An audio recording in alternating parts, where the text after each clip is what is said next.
It was an early season hunt in Montana on a place I'd never been before, on the Marias River. The landowner tells Alan Lenencall and I, when we got there, that he had a big grizzly boar living on his property. Now that's unnerving in itself. But then you add the fact that we're walking 1.5 miles to 2 miles to get to our stand before daylight every morning. That's not a good feeling. When I watch this hunt, I think about that early, before daylight jaunt to the tree stand, knowing there's a grizzly bear. We're not talking black bear. We're talking about a bear that will eat you. It was the first morning in the stand here in Montana. The wind is, there's no wind, but there's thermals and they're kind of back and forth. Mainly they're good. Something else about this hunt which is really unique is 2 mornings in a row, Alan and I walked almost 2 miles to cut into the stand, and the wind was favorable. Once we got to the stand, the wind switched and started drifting from us to the alfalfa field. We had to immediately back out, go across a railroad track up on a high bluff so we wouldn't spook the deer. That happened the first 2 mornings we tried to hunt that stand. Finally, the 3rd morning, we walk in, the wind stayed consistent. We got up in the stand and killed the buck. We finally got a north wind to where we can hunt this stand. Alfalfa fields are almost a mile that way, and they come down this river bottom. It's kind of a pinch right here because the river's right there, and there's a railroad track right there. I just love this setup. This is where I think we're going to kill that deer in the morning, coming back from the alfalfa field. There's a deer right there. I see him. Now we just gotta hope it drifts this way.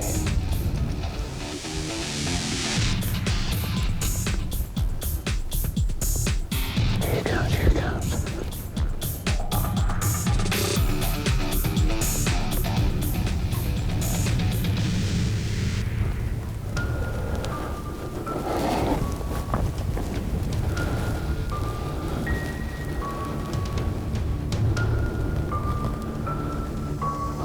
Several bucks with him.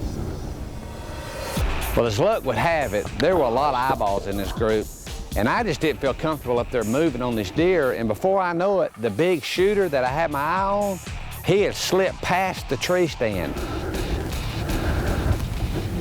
won't pass the tree.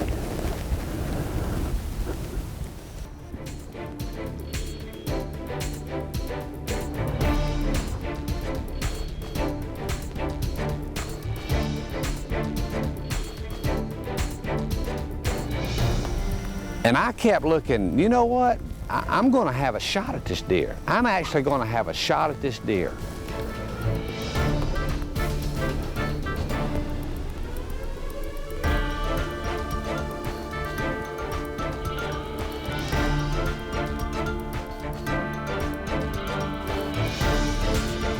Right.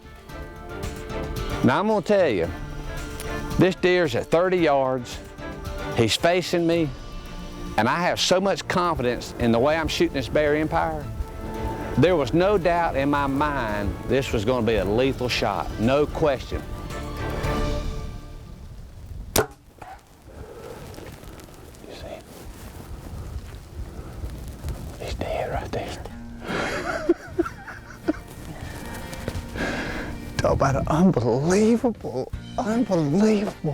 Oh my goodness gracious. That's the buck that I saw the first morning. This hunt has been, I've had to learn so much patience. I've been here 4 days. This is the 3rd time I've sat in a stand, the 3rd time, because the wind would never get right. Look at that. That is a Spitfire Max right there that did some damage. Had a severe 1/4 shot. I just put it on the shoulder and drilled him. Awesome. Look at this deer. Look at this, folks.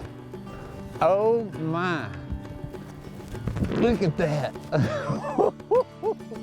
Buddy, I'm telling you, that right there is a big Montana whitetail buck. My goodness. Oh my, look at that.